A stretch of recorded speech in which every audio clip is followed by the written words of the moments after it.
গোপুসোনার প্রিয় একটি মিষ্টি, বাড়িতে অবশ্যই আপনারা ট্রাই করবেন। তো নিয়ে নিয়েছি 2 কাপ ময়দা, 1 কাপ সুজি, 1 বাটি চিনি আর 1 চিমটে লবণ দিয়ে সব উপকরণ ভালো করে মিলিয়ে আমি গুলে দিচ্ছি জল দিয়ে। তোমরা চাইলে এটা দুধের সাহায্যে করতে পারো, তবে জল দিয়ে করলে এটা ভালো হয়। তো এটা ফোলে। তো তোমরা দেখতেই পারবে যখন এটা আমি করব তখন দেখবে প্রত্যেকটা ফুলবে। তো এখানে আমি জল নিয়ে নিয়েছি, হাঁড়িতে জল গরম করতে দিয়ে দিয়েছি।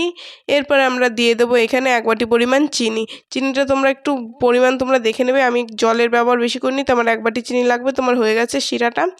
এরপরে যে ব্যাটারটা করে রেখেছিলাম ওই ব্যাটারটা আমরা গরম গরম তেলে দিয়েই ভেজে নেব।